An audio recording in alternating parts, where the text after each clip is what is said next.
Hello and welcome once again to Time and Time Again. My name's Alan, and in this video I will be taking a further look at the Christopher Ward C63 Sealander 36mm that I recently did the unboxing of. It's only been a few days, but a couple of people have been asking already how I'm getting on with that watch. So I still haven't sized the bracelet. I was having real trouble with sizing it because it's got very small screw heads on both sides, so it requires two screwdrivers, or you can get I was pointed in the direction of a tool that you can get that sits on the desk and has the screwdrivers already stationary stuck up, so you can actually press it onto it and then use another screwdriver to do the other side. But I didn't get around to actually purchasing one of those devices, and because my Trident Pro 300 bracelet pretty much fit this, I put that onto it, and so it meant that I didn't need to mess around resizing this. It wasn't ideal because it's not the exact same end links, so they weren't flush with the lugs. But just for the sake of getting a bit of wrist time and experiencing the watch, I just left it on there. Anyway, what I'd like to do is just go over a few thoughts about this watch that I've had in the few days that I've had it. Also, do a little bit of a comparison with the Trident Pro 300 from Christopher Ward, because there's a lot of similarities, and that's the reason I've decided that I won't be keeping both watches, because they are so similar. But let's flip the camera over and take a closer look at the two side by side, and I'll show you exactly what I mean. Okay, so let's take a closer look. 36mm case, and it's the same, almost the same, if not the same case as the Trident Pro 300. In fact, let's grab that and let's take a look at them side by side.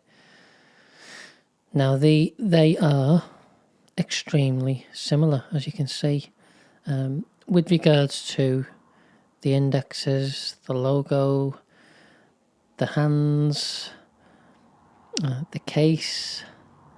This Trident Pro is 38mm, so it's slightly larger, but the actual dial size look extremely similar.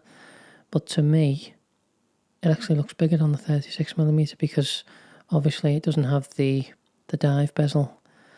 That might be a bit deceiving though. They're probably almost the same actual face size, but they're certainly the same black lacquered dial. Same layout with the logo on the 12, the automatic and the water resistance text just above the date window. You'll see on the Trident we have a bit of red to break things up a little bit, and we don't get any of that on the Sealander, unfortunately. I actually prefer that on here. So we have the touch of red on there. We also have the red pointed seconds hand, and as you can see, this doesn't have that either. So those are the slight differences.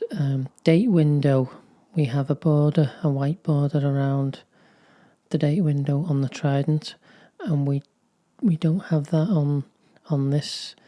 I'm not too sure, to be honest, which one I prefer. I don't mind the framing around that, but I could also see why that would be more appealing, because it certainly sticks out less. Like I say, same hands. The hour hand on the Trident seems to go right to the very edge, so it cuts right into the minute markers, whereas it's slightly shorter on the Sealander. It just about reaches the indexes. The minute markers. We have the 5, 10, 15 font around the edge on this as well. We obviously don't have that on here because it's on the bezel, So that's the other difference. So if you look at them slightly from a distance, the same case shape, same crown. I think it's the same size as well, just going off it visually. The crown, the light catcher case, identical on both. This Trident's obviously a little bit bigger at 38mm, so the dimensions will be slightly different, and you can tell that when you try to. I put the bracelet from the Trident onto here, because if you watch the unboxing, you would see that I had trouble sizing this bracelet.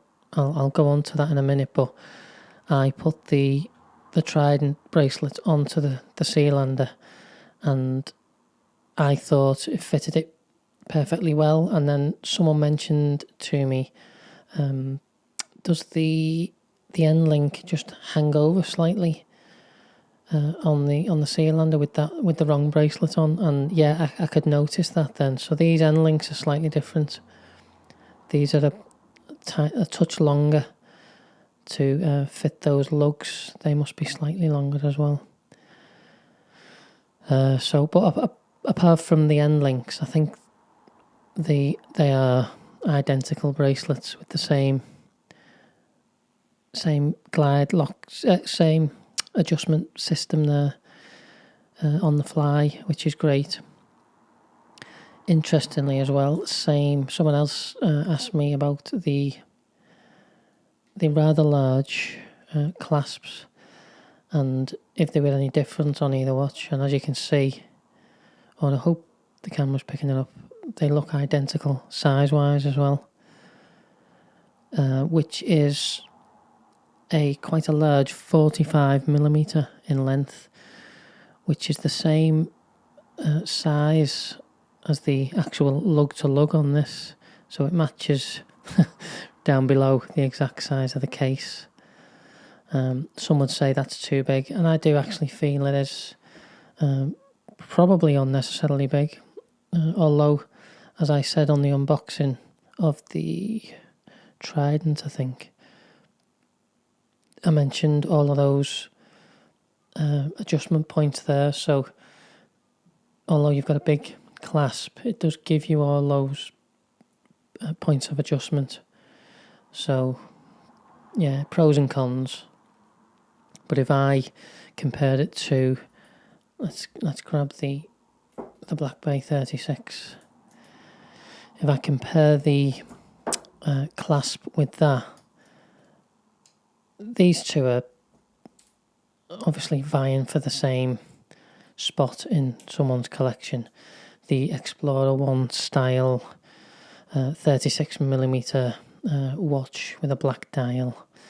These two go up against each other, and just flipping over to the clasps, you'll see that you see how big the one on the Christopher Ward is in comparison to the Tudor. So that's why some people aren't too happy with the size of that. I was a little bit indifferent, and I am still. I don't mind it, but there are times that I feel it on the wrist and think, is that necessary? But yeah, let's look at it next to the Black Bay 36. A couple of people were asking to see this comparison and asked me which one I would prefer. Now, these are totally different beasts in terms of how far back the companies go, and the styling with the snowflake hands on the Tudor is different. Price is obviously a big difference. The Sealander I think it was £700 with I'm pretty sure I got £100 off, and those vouchers are usually readily available. So say £700 for this, and these are around 3 to 4 times the amount. So there's a massive difference in cost of these watches. But if I had to choose one over the other, it would just come down to well, let's say if money wasn't an option, sorry, not an option. If money didn't matter, and I didn't take that into account, and I could afford whatever watches that I wanted, I would be gravitating straight to the Black Bay 36. I just prefer pretty much everything about it, to be honest. The bracelet, the case shape. I like this slab side. I do like this light catcher case on here, but I don't know. On this size watch, I feel that case is much more suited to the dive watch, and I don't know why. Again, it's just personal preference. There's no right and wrong answers here, I suppose, but for whatever reason, I feel, in fact, in general, I'm more drawn to putting this on my wrist than I am the Sealander.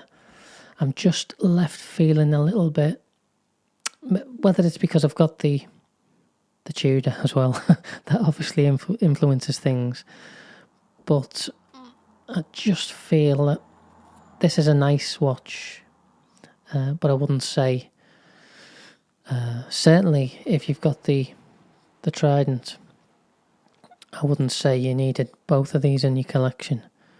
Certainly not.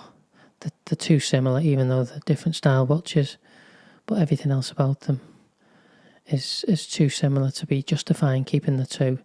So if I just go back to this one for a minute, because this is what this particular review is about, this watch, I had trouble sizing the bracelet because the screws on both sides. So you've got to have a screwdriver in one side and hold it firm whilst you're manipulating the other screw with another screwdriver, which I found far too fiddly.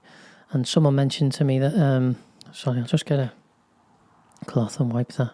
Someone mentioned to me that there's a little box that you can stick on your desk and have fixed screwdriver heads pointed upwards, so you could then place the bracelet onto the fixed head and then use your other hand to use an actual screwdriver on the other side. That would be the solution.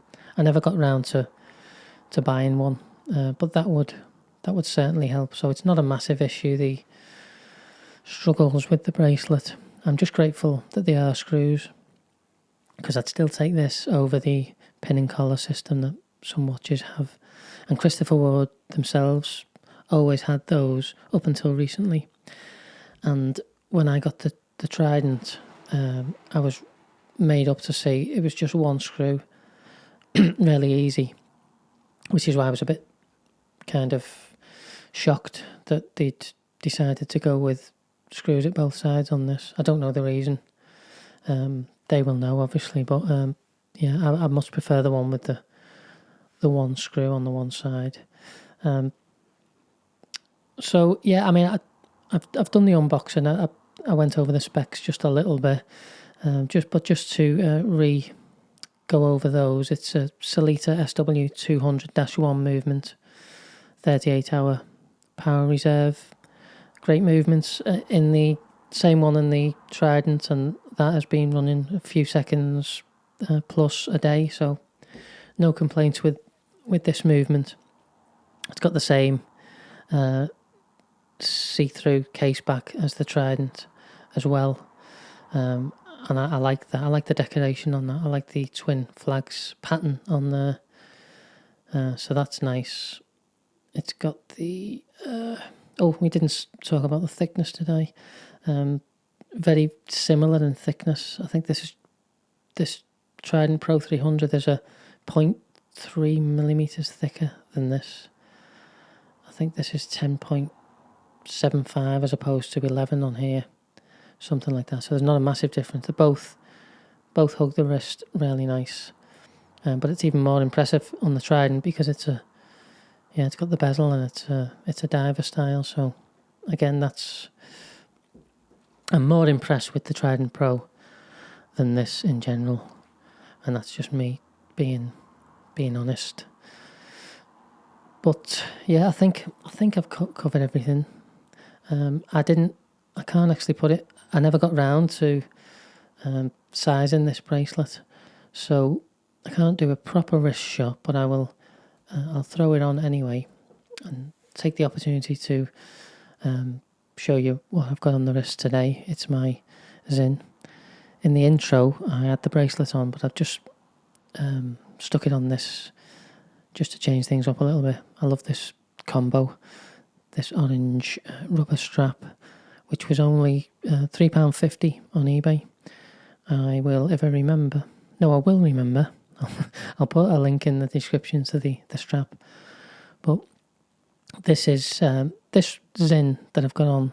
It's just making things really difficult for me when it comes to any other watch, getting any other kind of wrist time, because I'm always gravitating to the Zin. So yeah, anyway, I digress. Here's the Sealander on my wrist, and that looks beautiful actually. I feel like I've gone through the video kind of not being totally happy with this watch, but when I see it on the wrist like that, in this lighting, yeah, it's got a lot going for it, and it's still great value for money, especially when you compare it to the Black Bay. In fact, let's get that on my wrist as well so you can see a comparison. This is sized properly though, so you should get an even better idea. But I haven't even been wearing this, to be honest, because of the Zin, so I haven't got the time set right or anything. But now, to me, when I look at that through the camera, having just looked at the